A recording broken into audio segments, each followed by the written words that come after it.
নমস্কাৰ ষ্টুডেণ্ট আজি আমি সপ্তম মান শ্ৰেণীৰ অংকুৰণ পাঠ্যক্ৰমৰ পাঠ 4 জনমভূমিটো আলোচনা কৰিবলৈ ওলাইছো। জনমভূমি কবিতাটো নিজৰ জন্মভূমিৰ বিষয়ে লিখা কবিতা। এই কবিতাটো নলিনীবালা দেৱীয়ে ৰচনা কৰিছিল। এতিয়া আমি কবিতাটো অলপ চাওঁ আহা। নিজৰ উপজা ঠাইখন সকলো মানুহৰে অতি প্ৰিয়।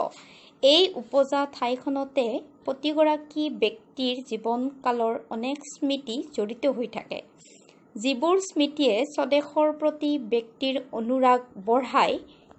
কবি নলিনীবালা দেৱীয়ে তেওঁৰ উপজা ঠাইখনক জীৱনে মৰণে ভাল পোৱাৰ কথা কবিতাটিৰ মাজেৰে প্ৰকাশ কৰিছে। আমি জানো যে আমি সকলোৱে আমাৰ নিজৰ জন্মভূমিখন ভাল পাওঁ। নিজে য'ত জন্মগ্ৰহণ কৰোঁ সেই ঠাইখন আমাৰ অতিকে প্ৰিয়, আৰু সেই স্বদেশৰ প্ৰতি যি স্মৃতি এজন মানুহৰ মনত থাকে, সেই স্মৃতিকে সোঁৱৰাই নলিনীবালা দেৱীয়ে এই কবিতাটো ৰচনা কৰিছে, আৰু তেওঁ নিজৰ উপজা ঠাইখনক জীৱনে মৰণে ভাল পোৱাৰ কথাটো এই কবিতাটিৰ মাজেৰে প্ৰকাশ কৰিছে। কবিতাটো এতিয়া আমি চাওঁ আহা। মেলিলো প্ৰথম চকু তোমাৰ কোলাতে আই, জনমৰ আদিম পুৱাত মুদিম আকৌ চকু তোমাৰ কোলাতে শুই, জীৱনৰ শেষ সন্ধিয়াত মৰাৰ পিছতো যেন পাওঁহি আকৌ ঠাই, চেনেহৰ শীতলী কোলাত ভাগৰুৱা আত্মাই শেষৰ জিৰণিলৈ জিৰাবহি তোমাৰ ছায়াত।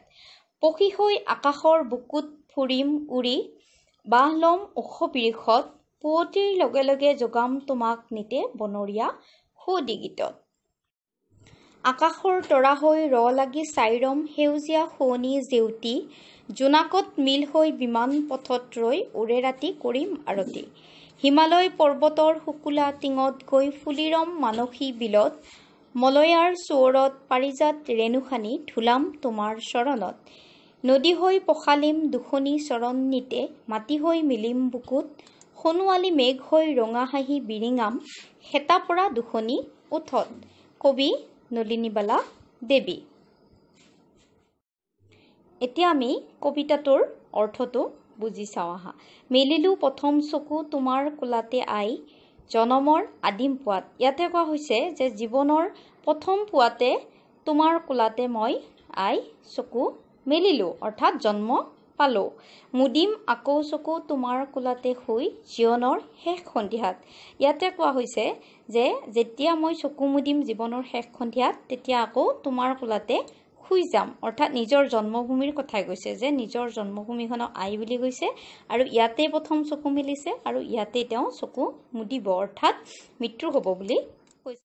মৰাৰ পিছতো যেন পাওঁহি আকৌ ঠাই, চেনেহৰ শীতলী কোলাত। ইয়াতে কৈছে যে যদি মই মৰিও যাওঁ, তেতিয়াহ'লে তাৰ পিছতো যেন মই তোমাৰ এই মৰমৰ চেঁচা অৰ্থাৎ শীতল কোলাখনতে মই যেন আকৌ ঠাই পাওঁ। ভাগৰুৱা আত্মাই শেষৰ জিৰণিলৈ জিৰাবহি তোমাৰ ছায়াত। ইয়াতে কোৱা হৈছে যে মোৰ আত্মাটো সদায় ভাগৰুৱা হৈ থাকে, আৰু সেই ভাগৰুৱা আত্মাটোৱে কি কৰিব, শেষৰ জিৰণিখিনি তোমাৰ ছায়াতে জিৰাবহি। ইয়াতে কৈছে যে মই পখী হৈ আকাশৰ বুকুত উৰি ফুৰিব মন যায়, আৰু মই ওখ বিৰিখত গৈ বাহ ল'ব মন যায় বুলি কৈছে। মই ওখ বিৰিখত বাহ ল'ম। পুৱতিৰ লগে লগে জগাম তোমাক নিতে বনৰীয়া সুদিগিতত। ইয়াতে কৈছে যে যেতিয়া ৰাতিপুৱা হ'ব, পুৱতি হ'ব, তেতিয়া মই তোমাক বনৰীয়া সুদি গীত গাম, আৰু সেই গীত গাই তোমাক মই সদায় ৰাতিপুৱা জগাই দিম। আকাশৰ তৰা হৈ লাগি চাইৰম সেউজীয়া শুৱনি জেউতি। ইয়াতে কৈছে যে মই এই সেউজীয়া পৃথিৱীখনৰ জেউতিখিনি, পোহৰখিনি কি কৰিম, আকাশৰ তৰা হৈ লাগি চাই থাকিম। জোনাকত মিল হৈ বিমান পথত ৰৈ উৰে ৰাতি কৰিম আৰতি। আৰু ইয়াতে কৈছে যে জোনাকত মই মিল হৈ যাম, আৰু বিমান পথত সদায় ৰৈ থাকিম, আৰু ৰৈ থাকি তোমাক সদায় মই আৰতি কৰি থাকিম। হিমালয় পৰ্বতৰ শুকুলা টিঙত গৈ ফুলিৰম মানসী বিলত। আৰু ইয়াতে কৈছে যে হিমালয় পৰ্বত অতি ওখ। আমি সকলোৱে জানো যে হিমালয় পৰ্বত ওখ, আৰু তাৰে শুকুলা টিঙত বগা শৃংগটোৰ কথা কৈছে, যে তাতে গৈ মই ফুলিৰম মানসী বিলত। কৈছে যে হিমালয় পৰ্বতৰ মানসী বিলত মই ফুল হৈ ফুলিৰম বুলি কৈছে। মলয়াৰ চৌৰত পাৰিজাত ৰেণুখানি ধুলাম তোমাৰ চৰণত। ইয়াতে কৈছে যে পাৰিজাতৰ ৰেণুখিনি মই বতাহৰ জৰিয়তে তোমাৰ চৰণত সানি দিম বুলি কৈছে। নদী হৈ পখালিম দুখনি চৰণ নিতে মাটি হৈ মিলিম বুকুত। ইয়াতে কৈছে যে মই নদী হৈ সদায় তোমাৰ চৰণ দুখন ধুই থাকিম আৰু মই তোমাৰ বুকুত মাটি হৈ মিলি যাম বুলি কৈছে। সোণোৱালী মেঘ হৈ ৰঙা হাঁহি বিৰিঙাম হেতাপৰা দুখনি ওঠত। ইয়াতে কোৱা হৈছে যে তোমাৰ হেতাপৰা ওঠ দুখনিত মই সোণোৱালী মেঘ হৈ ৰঙা হাঁহি বিৰিঙাই থাকিম। এতিয়া আমি অৰ্থখিনিৰ পৰা এইটোৱে বুজি পালোঁ যে কবি নলিনীবালা দেৱীয়ে অতিমাত্ৰা নিজৰ জন্মভূমিক ভাল পোৱাৰ বাবে এই কবিতাটি ৰচনা কৰিছে আৰু যিয়ে নেকি জন্মভূমিৰ প্ৰতি অতিমাত্ৰা ভাল পোৱা আছে তেওঁ এনেকুৱা ধৰণৰ আচৰণ দেখুৱাই বুলি তেওঁ ইয়াতে লিখিছে। এতিয়া আমি কবি পৰিচয় জানো আহা। নলিনীবালা দেৱী অসমৰ মহিলা কবিসকলৰ ভিতৰত নলিনীবালা দেৱী এগৰাকী প্ৰতিষ্ঠিত কবি। তেখেতৰ জন্ম বৰপেটাত। তেখেত স্বাধীনতা সংগ্ৰামী কৰ্মবীৰ নবীন চন্দ্ৰ বৰদলৈৰ জীয়ৰী। অকালতে স্বামীক হেৰুৱাই তেখেতে কাব্য চৰ্চাত মন দিছিল। সন্ধিয়াৰ সুৰ, সপোনৰ সুৰ, পৰশমণি আদি হ'ল তেখেতৰ উল্লেখযোগ্য কবিতা পুথি। মীৰাবাই, শেষ পূজা, পাৰিজাতৰ অভিষেক আদি শিশু নাটিকাৰ লগতে তেখেতে আত্মজীৱনী আৰু লিখি থৈ গৈছে। পদ্মশ্ৰী সন্মান লাভ কৰা কবি নলিনীবালা দেৱী আমাৰ চিৰনমস্য। এতিয়া আমি নলিনীবালা দেৱীৰ বিষয়ে গম পালোঁ যে তেখেতে বৰপেটাত জন্মগ্ৰহণ কৰিছিল আৰু তেখেত স্বাধীনতা সংগ্ৰামী কৰ্মবীৰ নবীন চন্দ্ৰ বৰদলৈৰ জীয়াৰী। তেওঁৰ এটা দুৰ্ভাগ্য আছিল যে তেওঁ অকালতে স্বামীক হেৰুৱাইছিল আৰু তাৰ পিছতে তেওঁ কাব্য চৰ্চাত মনোযোগ দিছিল আৰু তেওঁ কাব্যখিনি হ'ল সন্ধিয়াৰ সুৰ, সপোনৰ সুৰ, পৰশমণি আদি। আৰু তেওঁ মীৰাবাই, শেষ পূজা, পাৰিজাতৰ অভিষেক আদি শিশু নাটকো লিখিছিল। আৰু ইয়াৰ পৰাই গম পায় যে তেওঁ আত্মজীৱনী আৰু দেউতাকৰ জীৱনীও লিখিছিল আৰু পদ্মশ্ৰী সন্মান তেওঁ লাভ কৰিছিল। এতিয়া আমি ক্ৰিয়াকলাপ ক পাঠভিত্তিক ক্ৰিয়া এইখিনি আলোচনা কৰোঁ আহা। শুদ্ধ উচ্চাৰণেৰে জন্মভূমি কবিতাংশ আবৃত্তি কৰা। এইটো তোমালোকে অলপ যত্ন কৰিলে পাৰিবা আবৃত্তি কৰিব।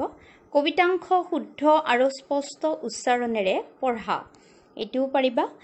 ৩ নম্বৰ, উত্তৰ দিয়া। ক, কবিয়ে কাৰ কোলাত প্ৰথমে চকু মেলাৰ কথা কৈছে? উত্তৰ হ'ব আইৰ কোলাত। কবিৰ ভাগৰুৱা আত্মাই কোন ঠাইত শেষ জিৰণি ল'বলৈ ইচ্ছা প্ৰকাশ কৰিছে? আইৰ চেনেহৰ শীতলী কোলাত। কবিয়ে পখী হৈ ক'ত বাহ ল'ম বুলি কৈছে? ওখ বিৰিখত। কবিয়ে হিমালয় পৰ্বতৰ ক'ত আৰু কি হৈ ৰ'ব বুলি কৈছে? যে তেওঁ হিমালয় শুকুলা টিঙত আৰু মানসী বিলত ফুলি ৰোৱাৰ কথা কৈছে।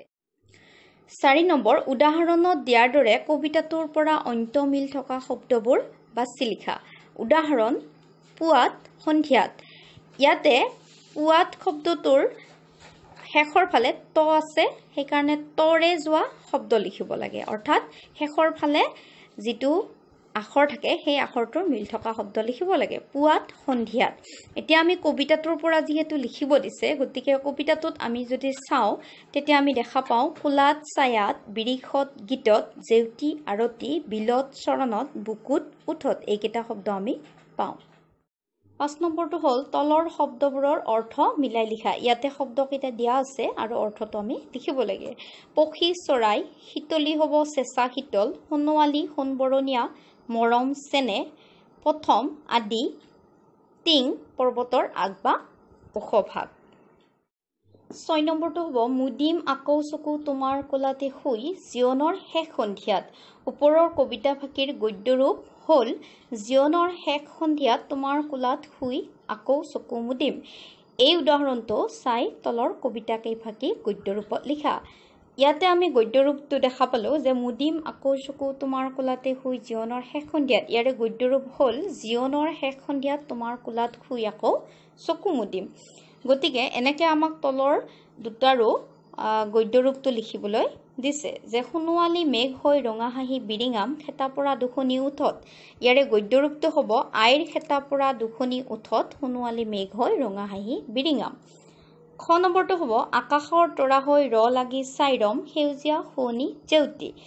ইয়াৰে গদ্যৰূপ হ'ব সেউজীয়া শুৱনি জেউতি আকাশৰ তৰা হৈ ৰ লাগি চাইৰম। পাঠত থকা জনমভূমি কবিতাংশৰ মূলভাৱ লিখা। উত্তৰটো হ'ল কবিয়ে কবিতাটোৰ জৰিয়তে ইয়াকে ক'ব বিচাৰিছে যে তেওঁ উপজিয়েই প্ৰথম আইৰ কোলাতে চকু মেলিছে আৰু আইৰ কোলাতেই জীৱনৰ শেষ মুহূৰ্তত চকু মুদিম বুলি কৈছে। আমি জানো যে আমাৰ নিজৰ জন্মভূমিখন অতিকে প্ৰিয়, গতিকে মৃত্যুৰ পাছতো যেন আমাৰ অৰ্থাৎ কবিৰ ভাগৰুৱা আত্মাই চেনেহৰ শীতলী কোলাত জিৰাব পাৰে তাৰেই কামনা কৰিছে। কবিয়ে কল্পনা কৰিছে যে পক্ষী হৈ আকাশত উৰি ওখ গছত বাহ ল'ব আৰু পুৱতি নিশা সুৱদি গীত গাই টোপনিৰ পৰা আইক জগাব। কবিয়ে আকাশৰ তৰাটো হৈ পৃথিৱীৰ জেউতি ৰ লাগি চাই ৰব বুলি কৈছে। কবিয়ে যেন হিমালয়ৰ শুকুলা টিঙত ফুল হৈ ৰব বুলি কৈছে। মলয়াৰ চৌৰত পাৰিজাত ৰেণু খানি আৰু নৈ হৈ আইৰ চৰণ দুখন সদায় ধুৱাই থকাৰ কল্পনা কৰিছে। কবিয়ে জীৱনৰ শেষ সময়ত মাটিৰ লগত মিলি যাম বুলি কৈছে আৰু খেতা পৰা উট দুখনত সোণোৱালী মেঘ হৈ ৰঙা হাঁহি বিৰিঙাম বুলি কৈছে। ইয়াৰ পৰাই বুজা যায় যে কবিৰ জন্মভূমিৰ প্ৰতি বহুত বেছি ভালপোৱা আছে।